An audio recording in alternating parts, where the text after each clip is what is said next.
لله الحمد لله رب العالمين والصلاة والسلام على أشرف الأنبياء والمرسلين وعلى آله وأصحابه وأهل بيته وذريته أجمعين أما بعد فأعوذ بالله من الشيطان الرجيم بسم الله الرحمن الرحيم لقد رضي الله عن المؤمنين إذ يبايعونك تحت الشجرة فعلم ما في قلوبهم فأنزل السكينة عليهم وأثابهم فتحا قريبا صدق الله العظيم.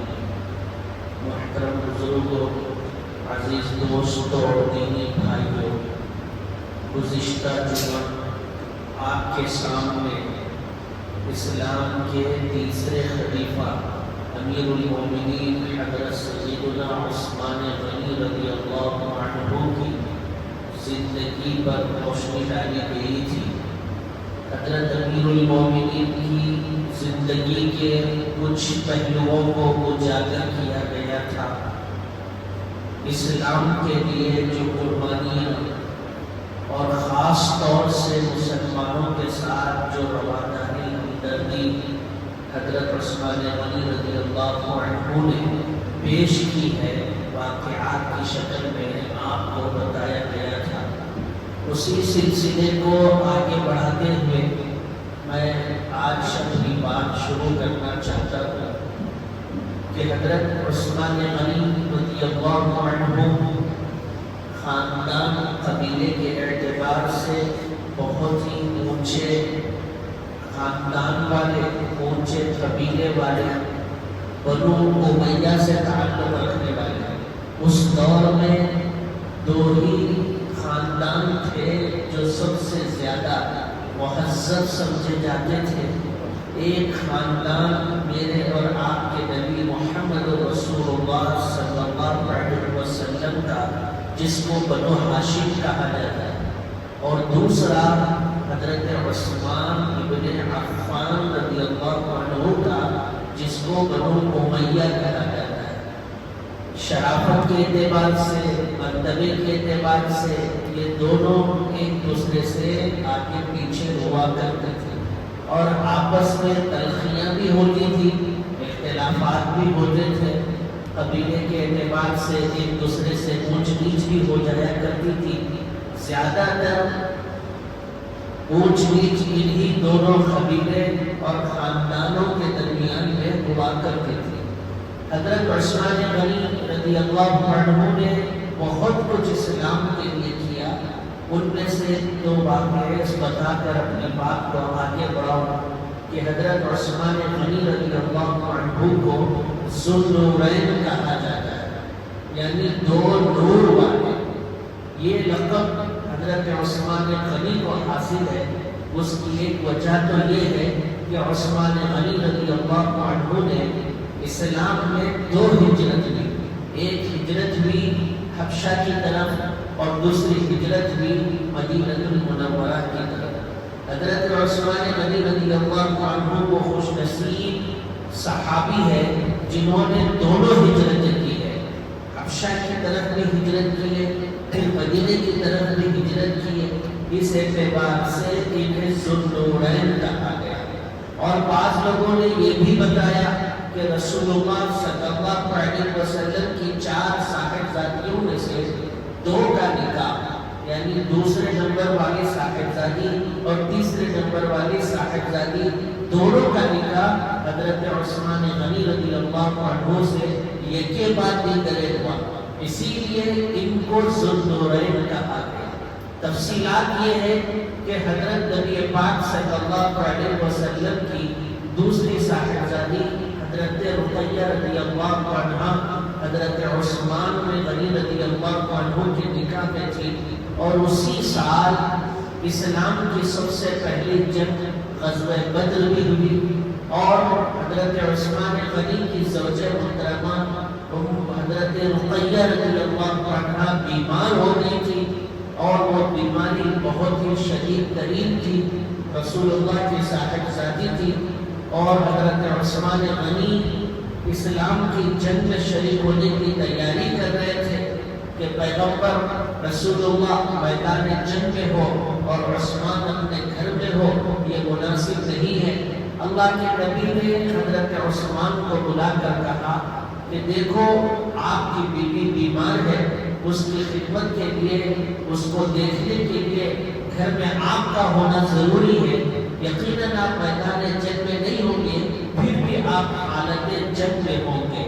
غزوہ بدر کے مجاہدین کا جو رتبہ ہوگا، وہ رتبہ، وہ مقام تمہیں حاصل ہوگا، اور غزوہ بدر سے جو مال غنیمت ملے گا اور جو سپاہیوں کے درمیان تقسیم ہوگا، تو یقیناً ان مال غنیمت میں آپ کا بھی حصہ ہوگا۔ اللہ کے نبی نے حضرت عثمان کو گھر پر بیوی کی خدمت کے لیے روکے رہنے کو کہا، اور خود رسول اللہ اور دیگر صحابہ میدان جنگ میں گئے، اور اللہ نے غزوہ بدر کے اندر مسلمانوں کو کامیاب کیا، اور مسلمان کامیابی کے ساتھ اپنے علاقے میں جب داخل ہوئے تو اسی وقت حضرت عثمان غنی رضی اللہ عنہ کی زوج محترمہ اور رسول اللہ صلی اللہ علیہ وسلم کی دوسری صاحبزادی اپنی بیماری سے نبرد آزما ہوئی اور وہ انتقال کر گئی۔ اللہ کے نبی کی یہ صاحبزادی کو حضرت عثمان قبر میں اتارنے والے ہی تھے کہ اللہ کے نبی میدان جنگ سے واپس آئے، اور خوشی تھی کہ جنگ چونکہ جیت گئے تھے اور اسلام کی پہلی جنگ مسلمانوں کے حصے میں فتح یاب ہوئی ہے، اور دوسری طرف بیٹی کا جنازہ تھا۔ آقا صلی اللہ علیہ وسلم نے اپنے صاحبزادی کو سپرد خاک کیا۔ حضرت عثمان کو وہ مقام ملا مجاہدین کا، اور ان کو مجاہدین کے حصے کی طرح حصہ دیا گیا۔ حضرت عثمان نے وہ بھی حصہ مسلمانوں نے جو فقراء تھے ان میں وہ بھی تقسیم کر دیا۔ ظاہر ہے شوہر باحیات ہو اور بیوی دنیا سے چلی جائے تو اس شوہر پر کیا گزرتی ہے، اس کی صبح و شام کیسی ہوتی ہے، اور اس کا وقت کس طرح کٹھن ہوتا ہے، ایک وہی شوہر اس کو محسوس کر سکتا ہے۔ اور پھر بیوی بھی کون تھی؟ وہ بیوی بھی رسول اللہ کی صاحبزادی دختر نیک اختر تھی، اور رسول اللہ صلی اللہ علیہ وسلم کی جگر پارا تھی۔ اللہ کے نبی صلی اللہ علیہ وسلم نے حضرت عثمان کو بہت بے چین دیکھا، ان کی کیفیت کے اندر تغیر اور تبدل کو دیکھا، اور حضرت عثمان کو بلا کر پوچھا کہ عثمان کیا بات ہے؟ حضرت عثمان نے کہا کہ رسول اللہ میرے پاس ایک نسبت تھی آپ کے خاندان سے اور آپ کے خونی رشتے سے، اور آپ نے کہا تھا کہ آپ کے خاندان کا جو تعلق اور رشتہ ہوتا ہے وہ صبح قیامت تک ختم نہیں ہوتا، اور درمیان ہی میں میری بیوی اور آپ کی صاحبزادی حضرت رقیہ رخصت ہوئی ہے، اسی کی جدائی میں اور اس غم کے اندر یہ حالت ہے۔ تو پیغمبر اسلام محمد رسول اللہ صلی اللہ علیہ وسلم نے اپنی تیسری بیٹی حضرت ام کلثوم کا نکاح حضرت عثمان سے کرا دیا، تیسری بیٹی کا نکاح کرا، اور حضرت عثمان ام کلثوم سے نکاح کیے جو رسول اللہ کی تیسری بیٹی تھی۔ اس طرح دو صاحبزادیوں سے نکاح ہوا حضرت عثمان کا۔ بھائیوں، کتاب میں پڑھنے کو ملا کہ پوری دنیا میں نبیوں کو لے لو، رسولوں کو لے لو، صحابہ کو لے لو، سب سے زیادہ خوش نصیب صحابی حضرت عثمان ہے۔ ان کو یہ فضیلت حاصل ہے کہ نبی کی دو صاحبزادیوں کا نکاح ان سے ہوا۔ حضرت عثمان سے پہلے کتنے نبی آئے، کتنے رسول آئے، کوئی ایسا بندہ نہیں کہ اس کے نکاح میں دو صاحبزادیوں کا نکاح کسی نبی کی بیٹی سے کا ہوا ہو یا کسی رسول کی بیٹی کا ہوا۔ یہ بہت بڑی فضیلت حضرت عثمان کو حاصل ہے۔ بھائیو، اللہ کے نبی صلی اللہ علیہ وسلم کے سامنے غزوہ تبوک تھا، اور غزوہ تبوک انتہائی قسم پرسی کے عالم میں پیش آیا۔ مسلمان بہت سی چیزوں سے لاحاصل تھے، بہت سی ضروری چیزیں ان کے پاس مہیا نہیں تھی، اور جنگ بالکل سامنے تھی، کفار للکار رہے تھے۔ اللہ کے نبی صلی اللہ علیہ وسلم نے صحابہ کو جمع کیا، صورتحال سے آگاہ کیا اور ان سے رائے مشورہ لیا اور صحابہ سے پوچھا کہ بتاؤ آپ میں سے کون کون اسلام کی بقا کے لیے کیا کیا حصہ دینے والا ہے۔ حضرت ابو بکر کہے ہوئے رسول اللہ سب کچھ آپ کے لیے قربان ہے، اور حضرت ابو بکر نے اپنے گھر کا ضرورت کا ساز و سامان بھی لا کر اللہ کے نبی کے سامنے چھوڑا۔ اور اس وقت رسول اللہ نے پوچھا تھا کہ ابو بکر گھر والوں کے لیے کیا رکھا، تو حضرت ابو بکر کے یہ جملے تھے کہ میرے گھر والوں کے لیے اللہ اور اللہ کا رسول ہی کافی ہے۔ یہ جملے حضرت ابو بکر نے تھے، اور حضرت عمر بن خطاب رضی اللہ عنہ نے ساز و سامان اٹھا کر کے لائے اور وہ اپنے گھر کا آدھا حصہ لے کر کے آئے، اور اسی وقت حضرت عمر نے کہا تھا کہ عمر تو کتنی کوشش کر لے ابو بکر کے مقام اور مرتبے کو نہیں پہنچ سکتا۔ اللہ کے نبی نے حضرت عثمان سے کہا، حضرت عثمان نے کہا کہ رسول اللہ میری طرف سے 300 اونٹ ہوں گے اور ہر اونٹ سامان سے لدا ہوا ہوگا، بغیر سامان کے کوئی اونٹ نہیں، بھرپور ساز و سامان اونٹوں پر ہوگا۔ اللہ کے نبی نے کہا عثمان، اور تو حضرت عثمان نے کہا اور 300 اونٹ میری طرف سے۔ رسول اللہ نے خواہش ظاہر کی، حضرت عثمان نے کہا اور 300 اونٹ میری طرف سے، مکمل ساز و سامان کے ساتھ۔ بھائیوں، غزوہ تبوک میں امیر المومنین سیدنا عثمان بن عفان رضی اللہ عنہ نے 900 اونٹ ساز و سامان کے ساتھ اور 100 گھوڑے پورے ساز و سامان کے ساتھ اللہ کے نبی کے سامنے پیش کیا، اور ایک بڑا تھیلا لے کر کے آئے اور وہ تھیلا رسول اللہ کے سامنے رکھا۔ 500 کلو سونا تھا، 500 کلو سونا اللہ کے نبی کے سامنے رکھا۔ یہ بھی اسلام کی غزوہ تبوک میں اتنا بڑا کارنامہ کسی اور نے نہیں کیا۔ حضرت عثمان غنی رضی اللہ عنہ کے یہ پہلو ہے، ان کی زندگی کے یہ روشن باب ہے۔ بھائیوں، یہاں یہ بات اچھی طرح سے سن لیں کہ اسلام ہمیشہ جب سے دنیا میں آیا تو اسلام کی یہودیوں اور عیسائیوں کی ٹکر ہر دور ہر زمانے میں ہوئی، ہر دور ہر زمانے میں۔ وجہ اس کی یہ ہے کہ جتنے یہودی اور عیسائی ہیں یہ حضرت موسیٰ کے ماننے والے، حضرت عیسیٰ کے ماننے والے، توریت اور زبور اور انجیل اور آسمانی کتابوں کو تسلیم کرنے والے، اور یہ پہلے آیا Stop filling me. Stop filling me. It's filled. نبی پر نازل ہونے والا قرآن یہ بعد میں نازل ہوا۔ جیسے ہی قرآن دنیا میں آیا، جیسے ہی رسول اللہ صلی اللہ علیہ وسلم دنیا میں پورے عالم کے لیے نبی آخر الزمان بنا کر بھیجے گئے، اللہ کی طرف سے اعلان ہو گیا ما کان محمد ابا احد من رجالکم ولکن رسول اللہ و خاتم النبیین، کہ محمد ہی یہ آخری نبی ہے، اب ان کے بعد کوئی نبی آنے والا نہیں۔ باب نبوت کو اللہ نے بند کر دیا ہے، اور یہ محمد رسول اللہ ہے، اور جتنے نبی اور رسول ہیں جو ان کے ماننے والے ہیں وہ سب محمد عربی کے تابعدار ہیں۔ اب اسلام کے آنے کے بعد، محمد رسول اللہ کے آنے کے بعد اب موسیٰ کی نہیں چلے گی، اب عیسیٰ کی نہیں چلے گی، اور نبی سے پہلے جو نبی ہے کسی کی نہیں چلے گی، اور کسی آسمانی کتاب توریت کی بھی نہیں چلے گی، زبور اور انجیل کی بھی نہیں چلے گی، قرآن مقدس کی چلے گی۔ یہ بہت بڑا ان کے لیے صدمہ تھا، یہودیوں اور عیسائیوں کے لیے۔ انہوں نے کہا کہ بھائی ہم پہلے آنے والے، ہم کو جو کتاب دی گئی وہ قرآن سے پہلے دی گئی، ہمارے نبی محمد سے پہلے، اس کے باوجود ہم ان کی تابعداری کیوں کریں، ہم ان کے مطابق زندگی کیوں گزاریں۔ کچھ ہر قوم کے اندر، ہر پارٹی میں، ہر تحریک میں جہاں اچھے ہوتے ہیں وہاں کچھ تو خراب ضرور ہوتے ہیں۔ اور وہی خراب اس پارٹی کا، اس قوم کا بیڑا غرق کر دیتے تھے۔ تو عیسائیوں اور یہودیوں میں سے لوگ تھے، انہوں نے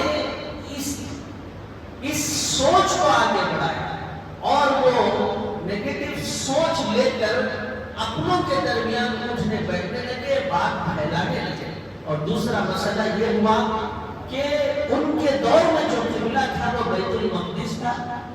بیت المقدس مسجد اقصی جو فلسطین کے اندر ہے وہ قبلہ تھا، اور ہمارے نبی دنیا میں آئے تو اللہ کے نبی نے 16 سے 17 مہینے بیت المقدس کی طرف ہی رخ کر کے نماز پڑھی ہے، مگر رسول اللہ کی خواہش یہ تھی کہ قبلہ بیت المقدس نہ ہو بلکہ مکہ المکرمہ ہو۔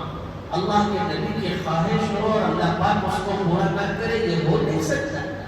اللہ کے نبی صلی اللہ علیہ وسلم وہاں نماز پڑھ رہے تھے مسجد میں، اسی وقت اللہ کی طرف سے آیت نازل ہوئی، قد نرى تقلب وجهك في السماء، دوسرے پارے کے پہلے رکوع دوسرے رکوع میں تفصیل سے اس کا بیان ہے۔ اس میں اللہ کے نبی کو یہ حکم دیا گیا کہ آپ نماز کی حالت میں بیت المقدس کی طرف گھومے ہوئے ہیں تو بیت اللہ کی طرف گھوم جائے، مسجد حرام کی طرف گھوم جائے۔ آج سے مسلمانوں کا اور آپ کے ماننے والوں کا قبلہ بیت المقدس نہیں ہوگا، مکہ المکرمہ ہوگا۔ تو اللہ کے نبی جس وقت نماز میں جس وقت کیے تھے وہیں سے گھوم گئے۔ آج بھی وہ مسجد قائم اور دائم ہے، اور اس مسجد کو مسجد قبلتین کہا جاتا ہے۔ آج بھی اس مسجد کے اندر 2 ممبر ہے، 2 محراب ہے، جس سے معلوم ہوتا ہے کہ رسول اللہ نے یہاں نماز شروع کی تھی اور یہاں آ کر نماز ختم کی۔ تو یہ بہت بڑا مسئلہ ان یہودی اور عیسائیوں پر تھا کہ ایک تو ہم سے، ہماری قوم سے وہ مقام چھین لیا گیا اور بعد میں آنے والوں کو دے دیا گیا، دوسرا ہم سے ہمارا قبلہ بھی چھین لیا گیا، اور پھر یہودیوں اور مسلمانوں کے درمیان کچھ باتیں طے ہوئی۔ ان میں سے ایک بات یہ تھی، اور مسئلہ ہے آج بھی ہے، کہ مسلمان یہودی خاتون سے نکاح کر سکتا ہے، مگر کوئی یہودی مسلمانوں کی خاتون سے نکاح نہیں کر سکتا۔ اہل کتاب سے نکاح جائز ہے، مگر کوئی اہل کتاب ایسا نکاح نہیں کر سکتا۔ اور دوسری بات یہ تھی کہ مسلمانوں کا جو ذبیحہ ہے، ہم جو جانور ذبح کریں وہ ذبیحہ وہ کھا سکتے ہیں۔ یہ چیز ہے کہ چند چیزوں میں فرق کی وجہ سے ان کو ذلت محسوس ہوئی، رسوائی محسوس ہوئی، اور انہوں نے یہ ٹھان لیا کہ ہم کچھ بھی کریں گے اور مسلمانوں کو اور اسلام کو مٹا کر رہیں گے اور ہم اپنے آپ کو آگے بڑھائیں گے۔ یہ بنیادی چیزیں، اور بھی بہت سی وجوہات ہیں، تفصیل کا موقع نہیں ہوتا۔ جو بات سمجھ میں آتی ہے وہی بات جمعہ کے بیان میں بولنے کو جی چاہتا ہے تاکہ لوگ آسانی سے سمجھیں، ورنہ تو یہ ہوتا ہے کہ کتنے لوگ ہیں جو کہتے ہیں کہ بھئی ہلدی نہیں کھانا، جو کہتے ہیں انڈا نہیں کھانا، جو کہتے ہیں کئی چیزیں، کیا جمعہ کے بیان میں سنے، مولانا بولے، خلیل صاحب بولے، اور مذاق بھی اڑایا جاتا، مولانا لوگوں کا نہیں کھانا بولتے، وہی لوگ انڈے کھاتے، وہی لوگ یہ کھاتے وہ کھاتے۔ تو بولتے، سنتے، سمجھتے اور جا کر سمجھاتے، یہ فرق ہوتا۔ اسی لیے بہت سمجھ کے بات رکھنے کا موقع ہوتا ہے۔ تو یہ بنیادی باتیں آپ کے سامنے رکھا، تو یہی چیز تھی جس نے ہمیشہ مسلمانوں کو کمزور کرنے کی کوشش کی۔ رسول اللہ صلی اللہ علیہ وسلم جب تک مکہ میں تھے کچھ نہیں تھا، وہاں پر اتنے اہل کتاب یہودی عیسائی تو تھے نہیں، مگر مدینہ ہجرت کرنے کے بعد پورے مدینے کے اطراف و اکناف میں جتنے قبائل تھے وہ سارے یہودی اور عیسائی تھے۔ یہ بڑے ذہین لوگ ہوتے ہیں اور بڑے سازشی لوگ ہوتے ہیں، اور یہ اپنے مقصد کو پانے کے لیے اور اپنے پلان، اپنے سازش کو پورا کرنے کے لیے وہ نہ اپنے گھر کی خواتین کی فکر کرتے ہیں، نہ اپنی عزت اور ذلت کی ان کو پڑی ہوتی ہے۔ ان کے سامنے بس یہی ایک چیز ہوتی ہے کہ ہمارا پلان کامیاب ہو جائے اور ہماری سازش کامیاب ہو جائے، چاہے کچھ بھی ہو، جان لینا پڑے لیں گے، جان دینا پڑے دیں گے، لڑنا پڑے لڑیں گے، مارنا پڑے ماریں گے۔ اس حد تک دیوانہ پر جنونی کیفیت ان میں ہوتی ہے۔ یہی وجہ ہے کہ اس چیز کو لے کر کے پورے مدینے کے اندر مسئلے کھڑے ہوئے حضرت نبی پاک صلی اللہ علیہ وسلم دنیا سے پردہ فرمائے، آپ کے بعد حضرت ابو بکر صدیق خلیفہ بنے، اور مختصر ان کا زمان خلافت ہے، 2 سال کا عرصہ ہے جو اس میں انہوں نے خلافت کی۔ اس کے بعد حضرت عمر بن خطاب رضی اللہ عنہ خلیفہ بنے، اور حضرت عمر کی خلافت 10 سال تک رہی، اور حضرت عمر کی خلافت میں اسلام پھلا پھولا اور اسلام کی جڑیں اطراف اکناف میں مضبوط ہوئی۔ حضرت عمر کے بعد جو تیسرا خلافت کا مرحلہ آیا، حضرت عثمان غنی رضی اللہ عنہ 12 سال تک ان کی خلافت رہی۔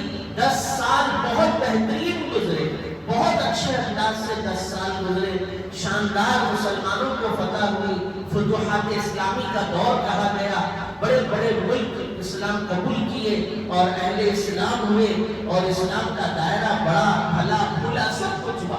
آخر کے 2 سال میں ان یہودیوں میں سے، جیسا کہ میں نے کہا کہ کچھ لوگ ہوتے ہیں جو بیڑا غرق کر دیتے ہیں، ان میں جو سر فہرست ہے اس کا نام عبداللہ ابن سبا ہے۔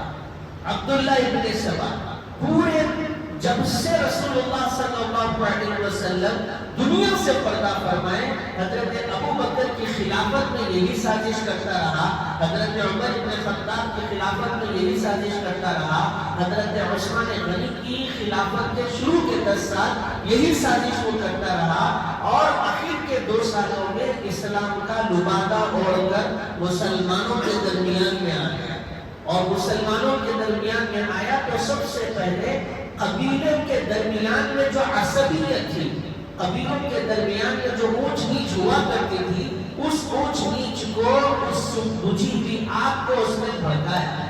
اس نے دیکھا، اس نے کہا کہ بھائی پورے عرب میں سب سے بڑا قبیلہ بنو ہاشم، قبیلہ قریش کا، اور سب سے بڑا خاندان بنو ہاشم کا، اور حضرت علی قبیلہ قریش کے، اور پھر حضرت علی خاندان ہاشمی کے چشم و چراغ ہیں، اور اس کے بعد جو دوسرا ہے بنو امیہ کا، اور حضرت عثمان بنو امیہ کے چشم و چراغ ہے۔ اس نے لگاؤ بجاؤ کا کام کیا، ہاشمی خاندان اور قبیلہ قریش کے درمیان میں جا کر اس نے کہا حق تو خلافت کا علی کو ہونا چاہیے، عثمان کیسے خلیفہ بنتے ہیں، عثمان کیسے خلیفہ بنتے ہیں، جبکہ عثمان تو بنو امیہ سے تعلق رکھنے والے، اور علی تو خاندان ہاشمی سے تعلق رکھنے والے۔ چند لوگوں کے دماغ میں بات آئی، انہوں نے اس کو قبول کیا۔ پھر اس نے کہا کہ بھئی اگر تم کہتے ہو کہ عثمان داماد رسول ہے تو میں بھی کہوں گا کہ علی بھی داماد رسول ہے۔ جب وہ داماد کو خلیفہ بننے کا حق ہے تو علی کو خلیفہ بننے کا حق کیوں نہیں ہے؟ اس نے قبیلے کی جو لڑائیاں عرصہ دراز سے ختم ہو چکی تھی، جو رسول اللہ کی پیدائش سے پہلے سے چل رہی تھی، ان لڑائیوں کو شروع کر دیا، اور مسلمانوں کے درمیان میں جا جا کر کے سادہ دل اور سادہ ذہن مسلمانوں کے دل دماغ کے اندر ورغلا کر کے باتوں کو گھسایا، اور اسی کے باتوں میں آ کر چند سیدھے سادھے اچھے مسلمان بھی اس کی طرفداری کرنے لگے۔ اس کے اندر آپ حیران ہوں گے صاحب، حضرت ابو بکر صدیق رضی اللہ عنہ کے بیٹے بھی شامل ہیں، محمد ابن ابو بکر، انہوں نے بھی اس کی باتوں کو سنا، اور وہ بھی امیر المومنین حضرت عثمان غنی رضی اللہ عنہ کے خلاف ہو گئے۔ یہ سارا کا سارا گراؤنڈ لیول پر پوری تیاری عبداللہ ابن سبا کر چکا، اور سارے کے سارے تقریباً لکھا ہوا ہے 900 سے زائد افراد کو اس نے تیار کیا وقت خلیفہ کے خلاف، اور سارے کے ساروں کا مطالبہ یہی تھا کہ عثمان خلافت کو چھوڑے اور علی کو خلیفہ بنائیں، اگر نہیں مانیں گے تو ہم جو ہے عثمان کو ختم کریں گے۔ اس کے علاوہ تیسری بات سننے کے لیے تیار رہی نہیں۔ 900 سے زائد افراد کا طبقہ اور اس کی سربراہی کرنے والا یہ عبداللہ ابن سبا آگے، اور اس کے اندر محمد ابن ابو بکر، خود حضرت ابو بکر کے صاحبزادے، انہوں نے سوچا کہ بھائی اللہ کے نبی صلی اللہ علیہ وسلم کے داماد اور حضرت عثمان کا اتنا پاس و لحاظ رکھنے والے بہت سی چیزیں انہوں نے حضرت عثمان کے خلاف کروائے۔ حضرت عثمان خط لکھ کر جو مہر لگاتے تھے وہاں سے اس مہر کو غائب کروا دیا. حضرت عثمان رضی اللہ عنہ کی جو ایک امیر المومنین کی حیثیت کے لیے جو پروف ہوا کرتی تھی وہ ساری چیزیں انہوں نے بدلا دی اور پورے قبیلوں میں جھگڑا لگا دیا اور کہہ دیا کہ یہاں کا گورنر نکل جائے. کس نے کہا؟ عثمان غنی امیر المومنین کا یہ حکم ہے, عثمان غنی کا یہ حکم ہے, یہ حکم ہے, جبکہ ان کو پتہ ہی نہیں, ان کے فرشتوں کو خبر نہیں, جیسا کہ میں اور آپ کہتے ہیں وہ یہ حال تھا کہ ان کو معلوم ہی نہیں ہے اور ان کے خلاف پورا پروپیگنڈا کر دیا گیا اور لوگ اس طرح وقت کے خلیفہ کے خلاف ہو گئے. حضرت ابو بکر کے صاحبزادے ان سے بھی کہا گیا کہ تم کو آگے بڑھنا چاہیے اور حضرت عثمان سے سوال کرنا چاہیے. انہوں نے کہا کہ بھائی میں ان سے سوال کروں گا اور کرنے سے پہلے یہ تحقیق تو کر لوں کہ وقت کے خلیفہ نے یہ کیا یا نہیں کیا, جبکہ کتنے کام ہیں جو حضرت ابو بکر رضی اللہ عنہ کی خلافت میں نہیں ہوئے, حضرت عمر بن خطاب کی خلافت میں نہیں ہوئے, تو عثمان غنی نے منصب خلافت پر فائز ہوتے ہی یہ کیوں کیا؟ وہ آئے بات چیت کرنے کے لیے, جب حقیقت ان کے سامنے آئی تو وہ فوراً توبہ کیے, معذرت چاہے اور انہوں نے اس جماعت سے اپنے لا تعلقی کا اعلان کیا اور کہا کہ محمد ابن ابو بکر آج سے تمہارے خلاف ہے اور عثمان غنی رضی اللہ عنہ کا حمایتی ہے. بھائیو, تاریخ ہے, ہسٹری ہوتی ہے, بہت سی تفصیلات اس میں ہیں. میں اخیر مرحلے میں آؤں گا, بات ختم کرنا مقصد ہے کہ حضرت عثمان غنی رضی اللہ عنہ منبر رسول پر نماز پڑھانے کے لیے مسجد نبوی میں تشریف لائے اور مسجد نبوی کے منبر پر کھڑے ہوئے خطبہ دینے کے لیے, تو ان لوگوں میں سے کوئی کھڑا ہوا اور اس نے کہا کہ تم کو خطبہ دینے کا حق نہیں, تم اسی وقت خلافت سے استعفا دو, خلافت آج سے تمہارا حق نہیں ہے, یہ حضرت علی کا حق ہے. اور اس نے فوراً بولتے بولتے حضرت عثمان غنی کو منبر رسول سے نیچے کھینچا اور وہ عصا جو کھڑے ہو کر کے عثمان غنی رضی اللہ عنہ وقت کے خلیفہ خطبہ دیا کرتے تھے, اس عصے کو توڑ دیا گیا, جبکہ وہ مبارک عصا تھا جو محمد رسول اللہ صلی اللہ علیہ وسلم اپنے ہاتھ میں پکڑ کر کے خطبہ دیا کرتے تھے, حضرت ابو بکر رضی اللہ عنہ دیا کرتے تھے, حضرت عمر بن خطاب پکڑ کر کے دیا کرتے تھے. ایسا متبرک عصا اس کو توڑ دیا گیا اور وہاں اتنی بھاگ دوڑ ہوئی, کچھ حمایتی کھڑے ہوئے, کچھ مخالفین کھڑے ہوئے اور دونوں طرف سے بھاگ دوڑ ہوئی, ہاتھا پائی ہوئی, بہت سے مسئلے درپیش ہوئے اور اسی درمیان حضرت عثمان غنی رضی اللہ عنہ بے ہوش ہو گئے, نیچے گر گئے. تو چند مخلص لوگ وہاں سے اٹھا کر کے ان کو ان کے گھر لائے اور ان کو ان کے گھر میں محفوظ مقام تک پہنچایا. جب انہوں نے دیکھا کہ عثمان غنی رضی اللہ عنہ خلافت چھوڑنے کے لیے تیار نہیں ہے, تو انہوں نے حضرت عثمان غنی رضی اللہ عنہ کے گھر کا پورا محاصرہ کیا. تصور کریں, 900 سے زائد افراد ہیں جو گھیر کے حضرت عثمان غنی رضی اللہ عنہ حیران ہو گئے, اتنا سارا محاصرہ. اچھا, دو چیزیں یہاں پر ہے جو آپ کو بہت سمجھنے کی ہے. ایک تو یہ کہ بھئی مسلمانوں کی تعداد بہت تھی, اس کے باوجود منبر رسول کے پاس یہ واقعہ پیش آیا. وجہ یہ تھی کہ وہ حج کے دن تھے, ایام حج تھے, تو بہت سے صحابہ حج پر گئے ہوئے تھے, مدینے میں نہیں تھے, مکہ المکرمہ حج کے لیے سفر کیے تھے. تو عبداللہ ابن سبا نے اس موقع کو غنیمت جانا, یہاں تعداد کم ہو گئی. اور دوسرا یہ کہ حضرت ابو بکر صدیق رضی اللہ عنہ کی خلافت میں اس نے یہ فتنہ نہیں پھیلایا. کیوں نہیں پھیلایا؟ اس لیے کہ حضرت ابو بکر صدیق بنو امیہ سے تعلق رکھنے والے نہیں تھے. حضرت عمر بن خطاب رضی اللہ عنہ کی خلافت میں بھی اس نے یہ فتنہ نہیں پھیلایا, اس لیے کہ حضرت عمر بھی بنو امیہ سے تعلق رکھنے والے نہیں تھے. ان کے درمیان میں کوئی اونچ نیچ تھی ہی نہیں. حضرت عثمان غنی کی خلافت تک اس نے انتظار کیا, کیونکہ عثمان غنی بنو امیہ سے تعلق رکھنے والے تھے. ان کے اور بنو ہاشم دونوں کے درمیان میں اونچ نیچ تھی, تو اس نے اسی کا فائدہ اٹھا کر کے فتنے پھیلائے. میرے بھائیوں, اللہ کے نبی صلی اللہ علیہ وسلم کے یہ پیارے اور رسول اللہ صلی اللہ علیہ وسلم کے داماد جن کے نکاح میں دو صاحبزادیاں جن کو ذوالنورین کہا گیا، صاحب الحجرتین کہا گیا، اور عثمان غنی رضی اللہ عنہ کی خلافت کا ایک بہترین کارنامہ یہ قرآن مقدس ہے جو آپ کے ہاتھوں میں ہے۔ حضرت عثمان غنی نے اس کو محفوظ کروایا، پاروں کی ترتیب دلائی، رکوع کی ترتیب ہے، سورتوں کی ترتیب ہے، اس کو 30 پاروں میں 30 حصوں میں تقسیم کیا اور لغت قریش نے اس کو اکٹھا کیا۔ یہ پورا کام حضرت عثمان غنی رضی اللہ عنہ نے کیا، اسی لیے ان کو جامع القرآن بھی کہا گیا۔ حضرت عثمان غنی رضی اللہ عنہ، جیسا کہ گزشتہ جمعہ آپ کو سنایا تھا کہ مدینے کے اندر یہودی کا کنواں بیر روما اسے خرید کر کے مسلمانوں کے لیے حضرت عثمان نے وقف کروایا تھا، تو ظالموں نے حضرت عثمان کا ایسا محاصرہ کیا، کوئی ان سے مل نہیں سکتا، کوئی ان کے پاس جا نہیں سکتا، کھانے پینے کی چیزیں نہیں، پینے کے لیے پانی نہیں، تو جو کنواں خود حضرت عثمان غنی نے اپنے جیب خاص سے خرید کر ان مسلمانوں کے لیے اور ان ظالموں کے لیے پینے کے پانی کا مہیا کروایا، وہی کنویں کا پانی ان کے لیے حرام کر دیا گیا تھا، پانی تک ان تک نہیں پہنچایا جاتا تھا۔ لکھا ہوا ہے 40 دن حضرت عثمان غنی نے اپنے گھر میں گزارے، ایک قطرہ پانی انہوں نے نہیں پیا، 40 دن گزرے۔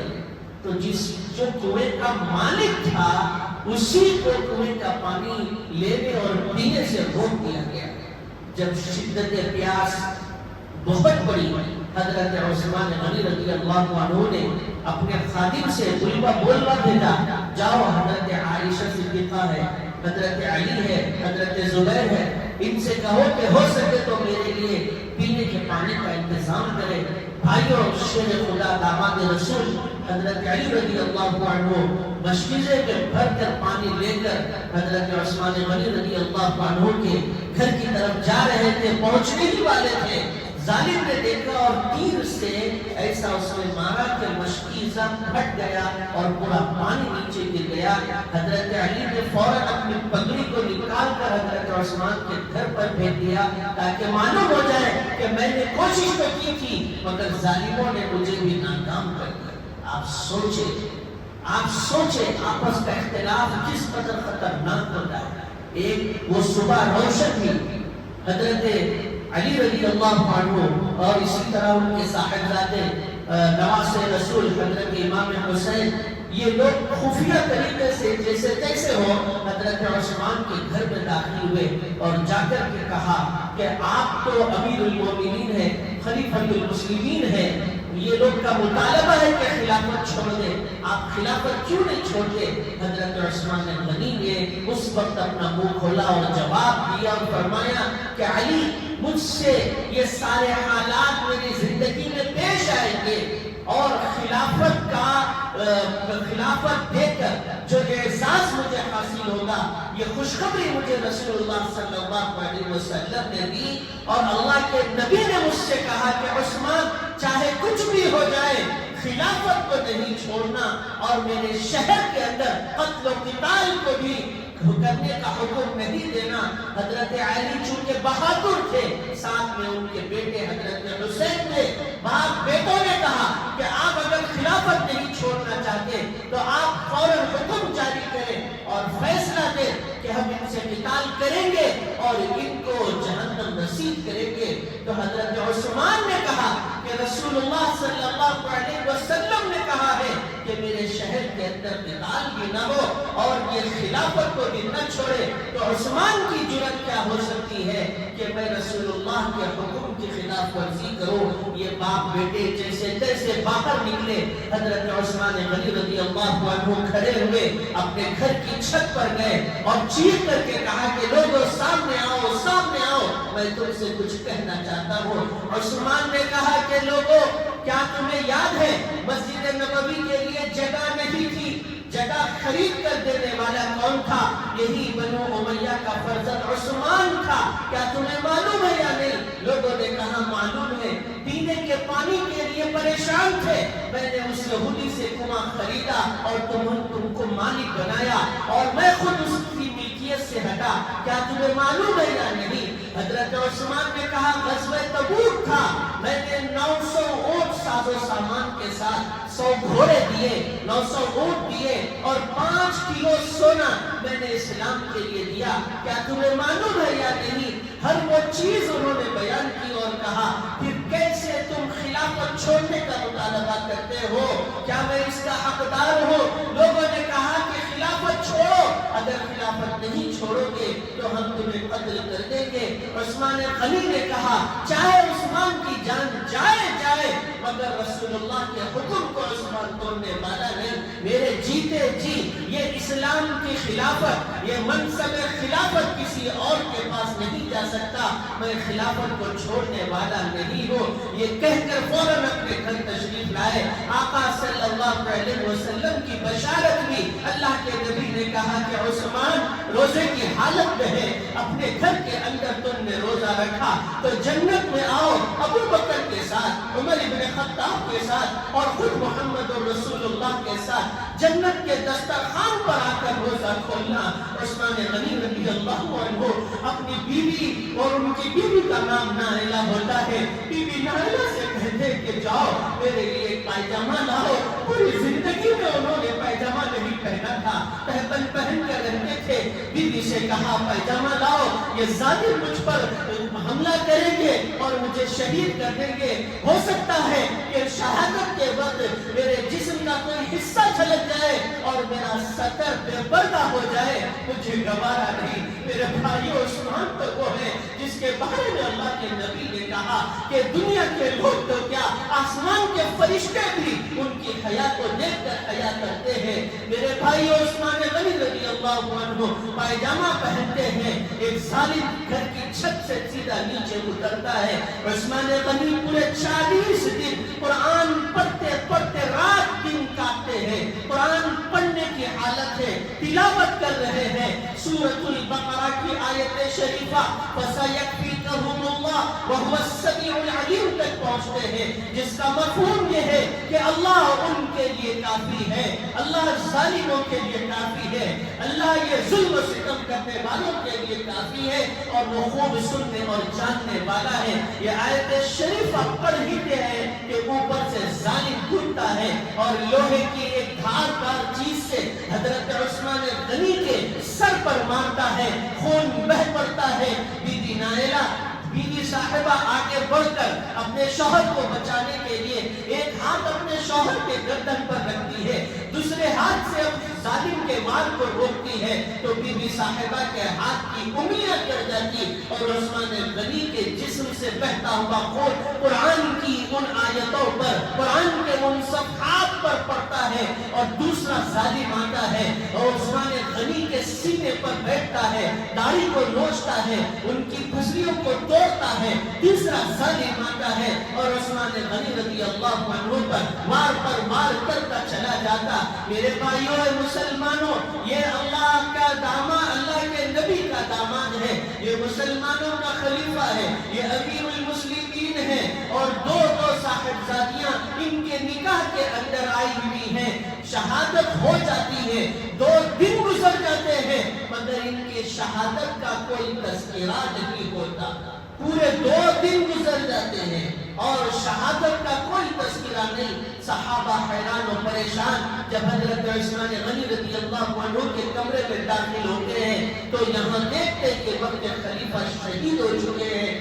2 دن کے بعد نکال کر کفن دفن کا معاملہ اور ساری تفصیلات ہیں وہ سب کچھ کیا جاتا ہے۔